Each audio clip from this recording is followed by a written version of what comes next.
Beetle ఆశ్రమం దగ్గర ఉన్నాను. రిషికేష్ ఇది కూడా రిషికేష్లో one of the best tourist place. ఎక్కువ ఫారెన్స్ వాళ్ళు కనుక వస్తుంటారు. సో లోపలికి వెళ్ళి ఎక్స్ప్లోర్ చేద్దాం. సో టికెట్ ప్రైస్ వచ్చేసి మీకు ఇక్కడ చూపిస్తాను చూడండి. ఇవి timings 10 AM to entry fee ఇండియన్స్కి అయితే 200 రూపీస్, సీనియర్ సిటిజన్స్కి అయితే 100, ఫారినర్స్కి అయితే 1200. సో స్టూడెంట్స్కి ఆఫర్ ఉంది ఇక్కడ. ఇదే బీటిల్ ఆశ్రమం, ఇది ఎంట్రన్స్. ఇది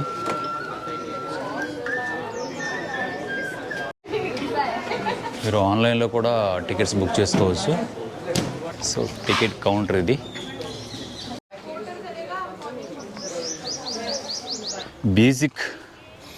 బీటిల్ అని ఒక ఆర్కెస్ట్రా వాళ్ళు ఇండియా వచ్చి ఇక్కడ ఒక ఆశ్రమం కట్టి ఇక్కడ మెడిటేషన్ యోగా చేసేవాళ్ళు అనమాట. సో అందువల్ల బీటిల్ ఆశ్రమం వచ్చింది ఇక్కడ. దీనికి పేరు చూడండి. ఇది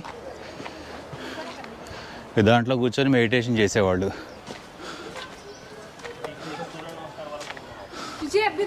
చూసారా, ఇక్కడ దీంట్లో కూర్చొని ఇక మెడిటేషన్ చేసేవాళ్ళు.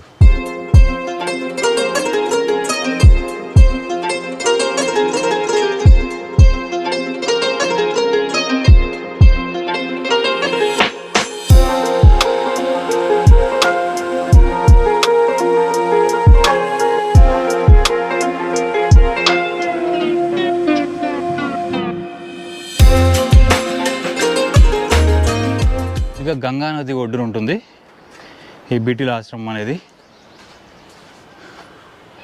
చూసారు కదా.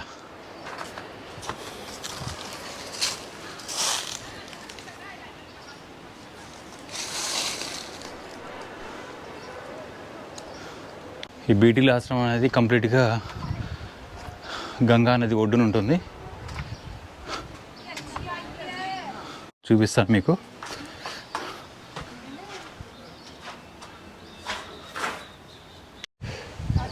ఇక్కడ ఇవి చాలా ఉంటాయి అన్నమాట. ఇక్కడ చాలా ఉన్నాయి ఇవి. ఒకసారి ఒకటి లోపలికి వెళ్ళి మీకు చూపిస్తాను అసలు ఏముంటుంది అనేది.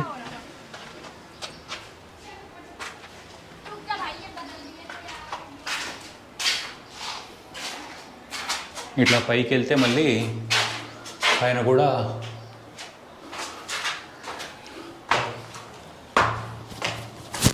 సో ఇది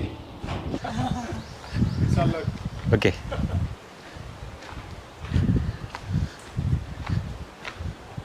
చూసారా ఎన్ని ఉన్నాయో, చాలా ఉన్నాయి.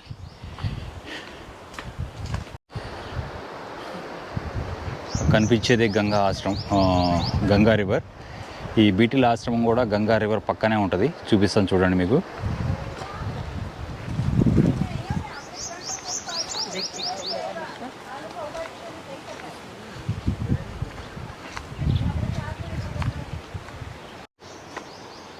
ఈ బీటిల్ ఆశ్రమంలో ఇవి అసలు ఎన్ని ఉన్నాయో, ఇవి నిజంగా గ్రేట్ కదా.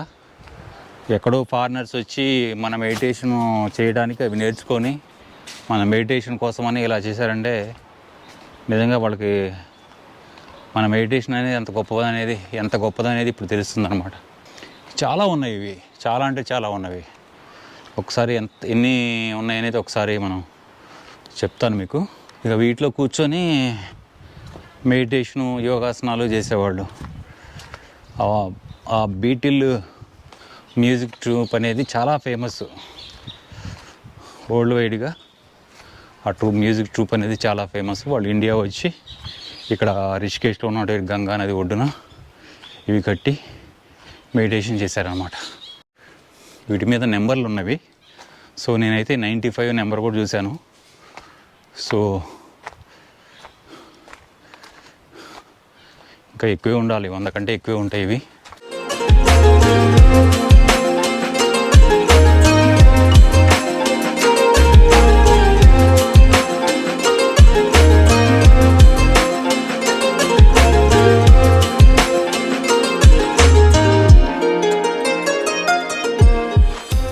చూడండి ఇక్కడ డీటెయిల్స్ ఉన్నాయి. మహర్షి మహేష్ యోగి with the blessing of his master and Sri Brahmananda Maharshi Mahesh Yogi transactional meditation popular world wide and developed scientific explanation of the meditation and yoga. ఇక ఫారినర్స్ కూడా వచ్చి బాగా చూస్తున్నారు వీటిని. ఇది ఆనంద్ అండ్ సిద్ధి భవన్. ఇది చాలా పెద్ద బిల్డింగ్.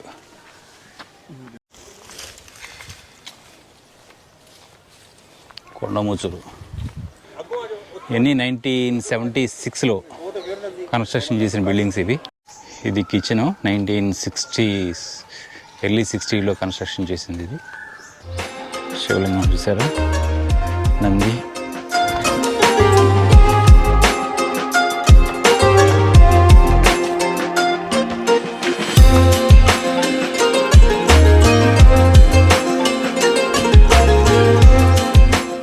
చూసారా, ఇవన్నీ మెడిటేషన్ కేవ్స్ అనమాట. వీటిలో మెడిటేషన్ గుహల్లో మెడిటేషన్ చేసేవాళ్ళు. దాదాపు నేను చూసినంత వరకు ఒక 150 వరకు ఉన్నాయి. ఇంకా ఎన్ని ఉన్నాయో ఒకసారి లెక్క తెలియదు మరిగా.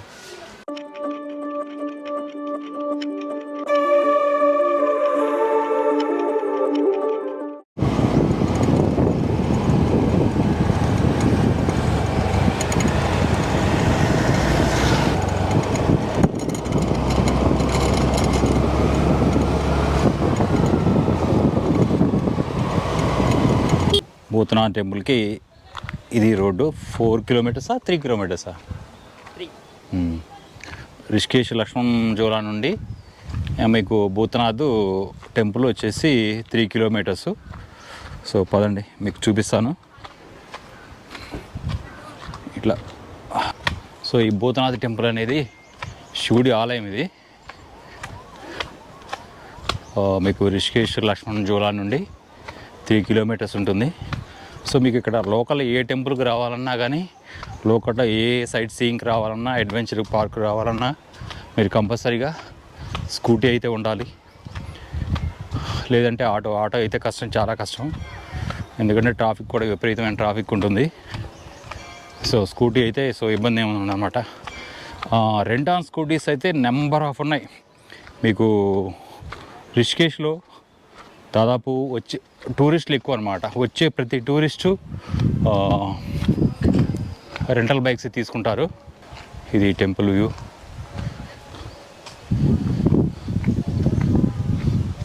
చాలా 1 2 3 4 5 6 7 7 ఫ్లోర్స్ ఉంది ఈ టెంపుల్. ఇది 1 2 3 4 5 6 7 ఓకే 7 అంతస్తులో ఉంది టెంపుల్. ఇది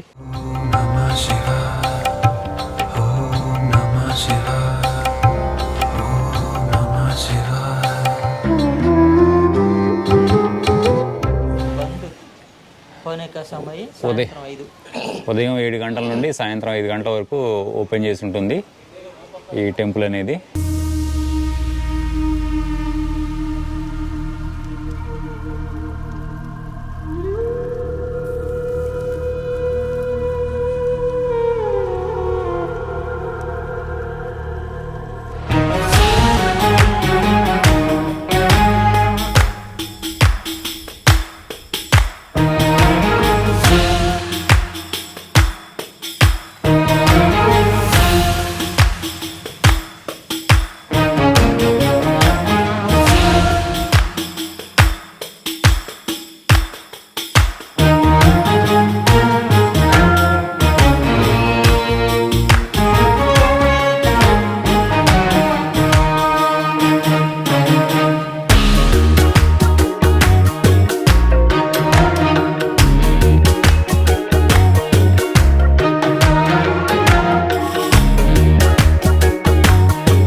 సో ఇప్పుడు నీలకంఠ మందిర్ దగ్గర ఉన్నాము. రిషికేశ్లోనే చాలా పవర్ఫుల్ టెంపుల్ అనమాట. జనాలు అయితే విపరీతంగా ఉన్నారు ఆల్మోస్ట్ క్యూలో. చూడండి మీరు, నేను టెంపుల్ చూపిస్తాను బయట నుండి. చూడండి ఆ క్యూలో నుండి,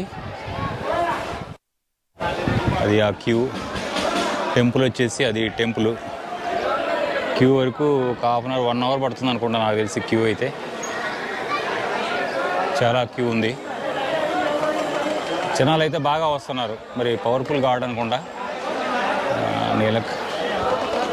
శివాలయం ఇది.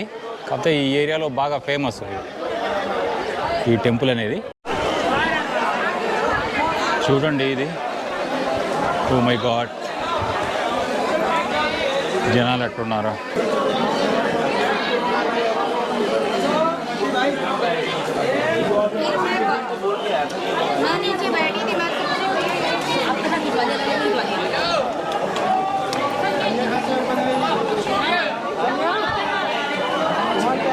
ఇదే టెంపుల్.